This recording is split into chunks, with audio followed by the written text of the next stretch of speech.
It's enclosed. It has to be solid shape. Um,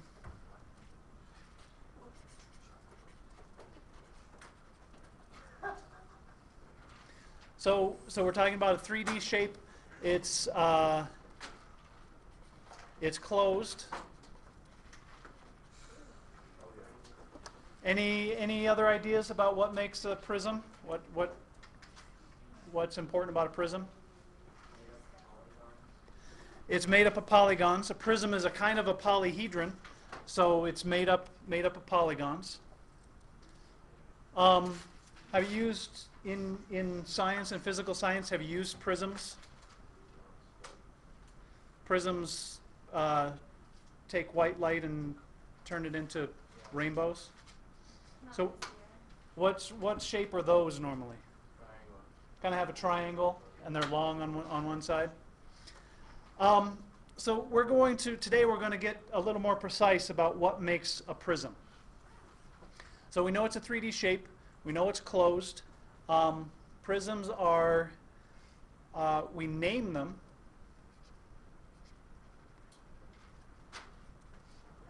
by the shape of their base. And we'll talk about what a base is in just a second.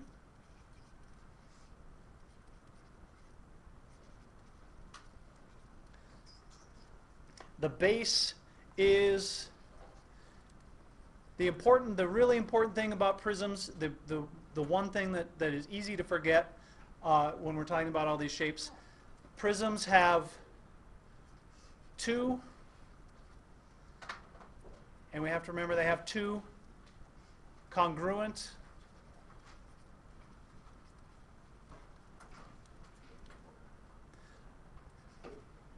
parallel polygons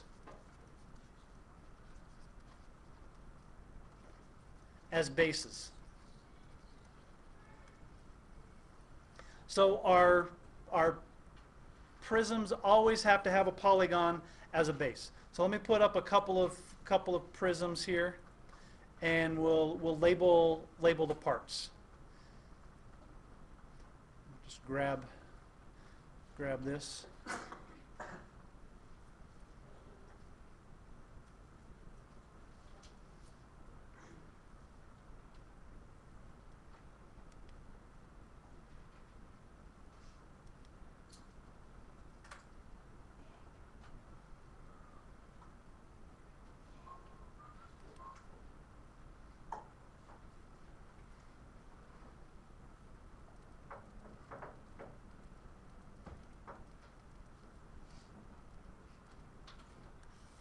So there's one.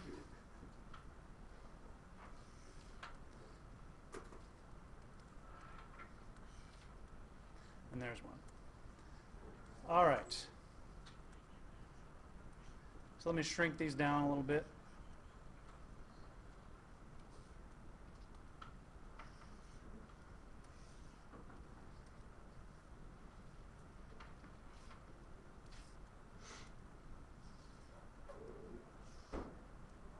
There we go. So here are a couple of prisms. This one is a rectangular prism.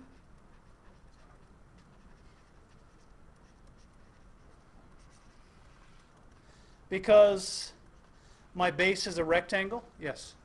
Can you get on your YouTube thing off your website? Yes. And this one is a triangular prism.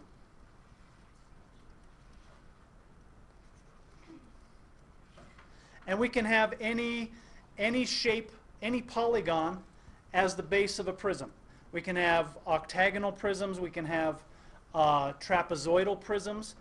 We just have to have two congruent parallel polygons as bases. So let's label the parts here. This is a base. And this square side here is a base.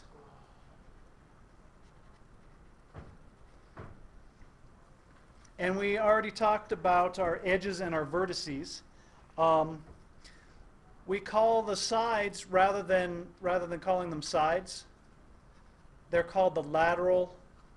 We can call them sides, but we'll also call them the lateral faces.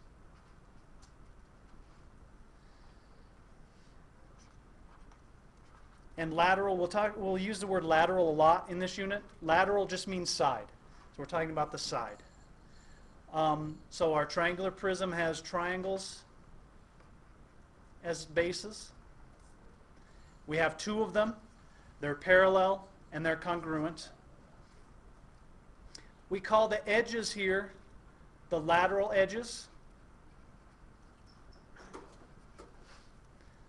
And we call the edge with the base a base edge.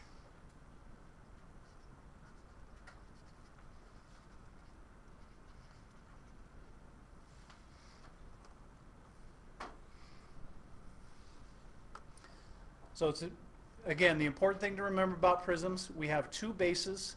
They have to be congruent and they have to be parallel in order for us to have a prism. That's what makes a prism. Let me show you. Here's a kind of a model of a rectangular prism. So we have two parallel bases. They're congruent. Nick made these for us. So that would be a rectangular prism there on the desk.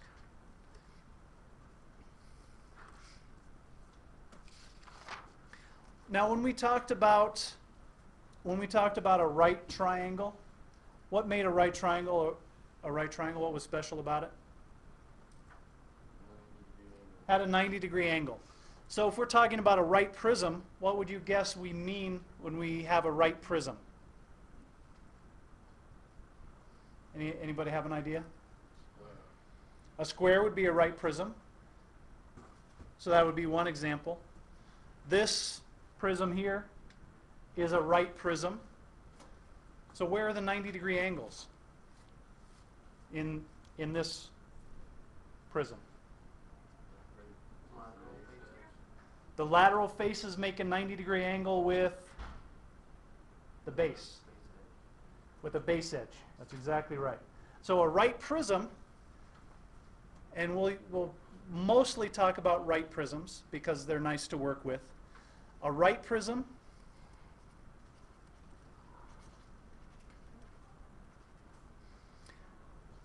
the lateral face makes a 90-degree angle with the base. We can say, just to say it in a little easier way, we can say the sides make a 90-degree angle with the base. So we're just talking about a prism that makes a 90-degree angle at the base. Yeah. Would a triangular prism with a right triangle be a right prism? So the question is, would a triangular prism with a right triangle be a right prism? So if we had a base, let me draw up what Andrew's talking about here. So our base is a right triangle. Let me do this. We'll get a triangle. So here's one base, and here's another base.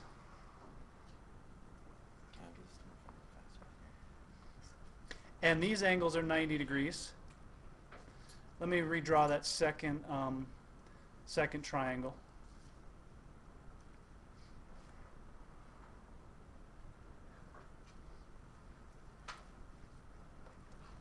So this is a right triangle, and I'm also making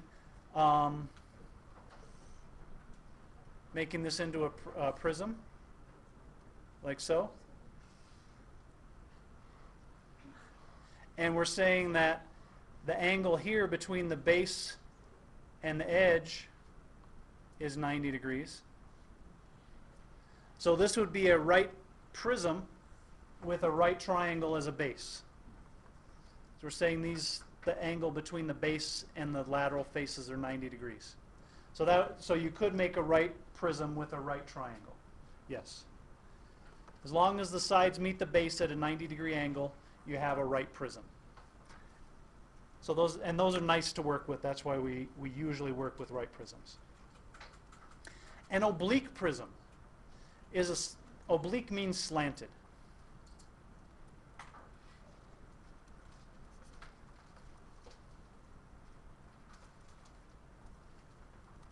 An oblique prism is slanted. Let me see if I can draw a decent oblique prism. So here's going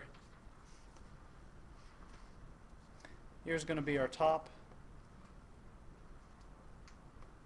and our bottom is going to be over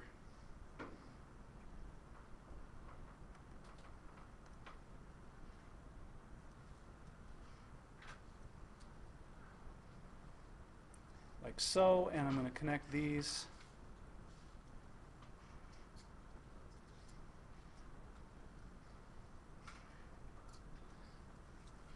So if you think of this top being flat and this being moved over to the side, that would be an oblique prism. It's like taking this stack of books, and if they're stacked right on top of each other, that would be a right prism.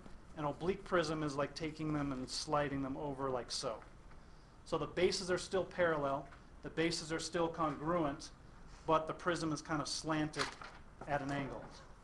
So that would be, if you connected this up, this would be an oblique prism. And if we put all the books right on top of each other so they're stacked straight up, that would be a right prism. So that's a difference between an oblique prism and a right prism. Oblique just means it's kind of slanted.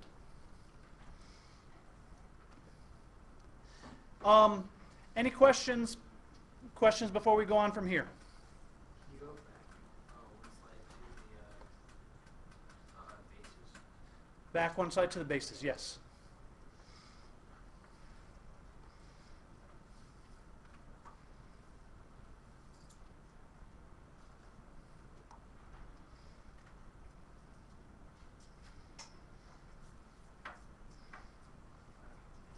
Uh-huh. All right, so now we know what a right prism looks like. We know what an oblique prism looks like. Tomorrow we'll start talking about more formulas for the surface area and volume. We're going to work with prisms in a little more detail. But for today, I just want to talk about one formula for prisms. We want to talk about how long the diagonal is. So the diagonal of a right rectangular prism is what we're talking about now.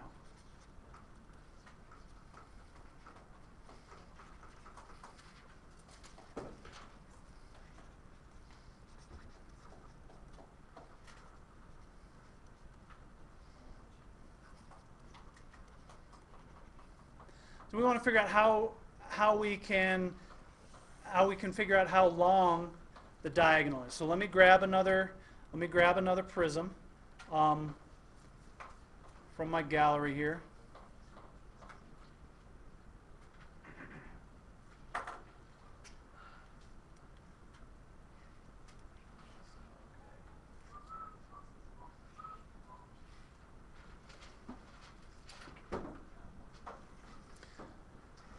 So here's our right rectangular prism. And we want to figure out how long the diagonal is. And by the diagonal, I mean we're going from this corner at the bottom back here to this corner up at the top up here. So we're going diagonally all the way across the prism. Let me draw that line in. So we're going from the bottom left corner to the top right corner. And we're going to say that our dimensions of our prism are L, W, and H. And the length of this diagonal we'll call D. So we're trying to find the length of this red dotted line. If we have a right rectangular prism, so our bases meet the sides at 90-degree angle, and our bases are rectangles. So D is the length of the diagonal.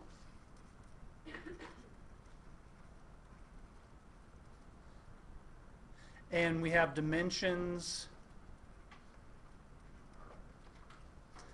L, W, and H, length, width, and height. Our diagonal, D, equals the square root of L squared plus W squared plus H squared.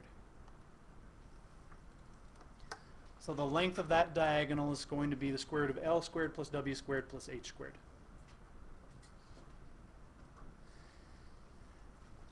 Does this look like something that we've worked with before? Distance formula? And the distance formula is related to which theorem for triangles?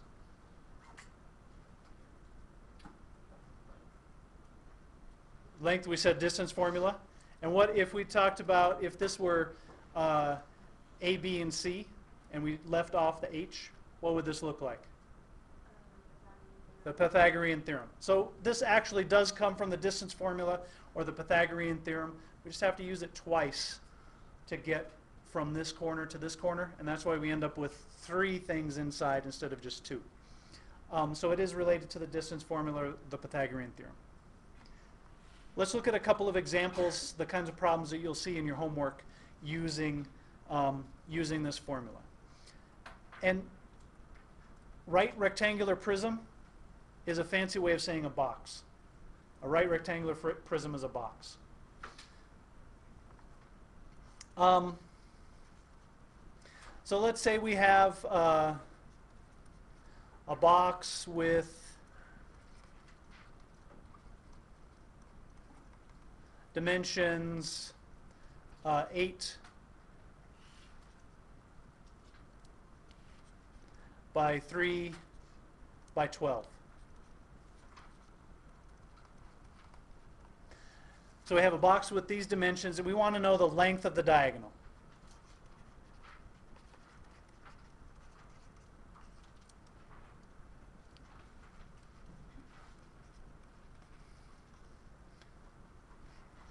So we're just going to, for this one, we can just plug straight into our formula. The diagonal, the length of the diagonal from the bottom left corner of the box to the top right of the corner of the box is going to be the square root of 8 squared plus 3 squared plus 12 squared. And we just calculate this out. So this is going to be equal to 64 plus 9 plus 144. And if we add these together, what do we get? Square root of 217. And for these problems, we're not worried about simple radical form. So we can just plug that into our calculator, and we take the square root of 217, and we get 14.73. So that's about 14.73 inches. So the diagonal of this box would be about 14.73 inches.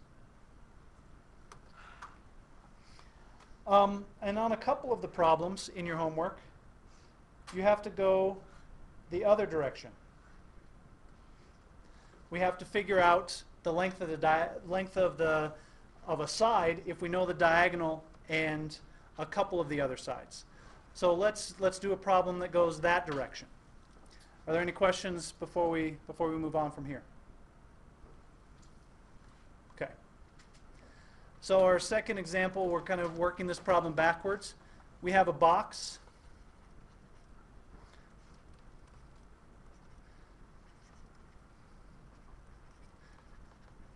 with a diagonal of 13 centimeters, and the length equals 5, and the width equals 2, and we want to figure out how tall this box is. What is the height? So for this one, we have to work kind of backwards. So we're going to, and we'll say this is centimeters on all of these. So we're going to use our formula. The diagonal equals the square root of L squared plus W squared plus H squared. And we're just going to plug in all the numbers that we have. So we have 13 equals the square root of L squared, which is 5 squared, plus the width squared, which is 2, plus we don't know what the height is, so we're just going to put h in there, h squared.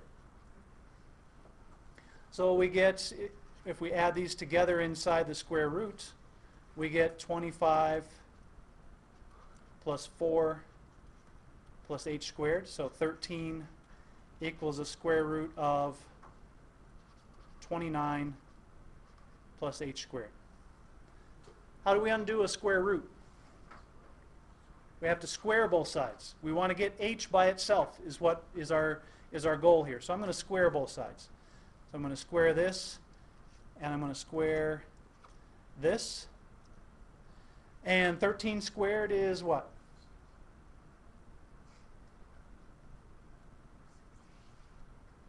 What is it?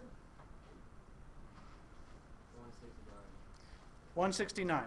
It's a random guess. I don't know if I'm right. You're right. 169. Nice guess. Equals, and when we square this, we get rid of the square root. Equals 29 plus h squared. Now I'm almost done. Subtract 29. So when I subtract 29 here, I get 140 equals h squared. And now how do we get h by itself? Take the square root. And the square root of 140? Like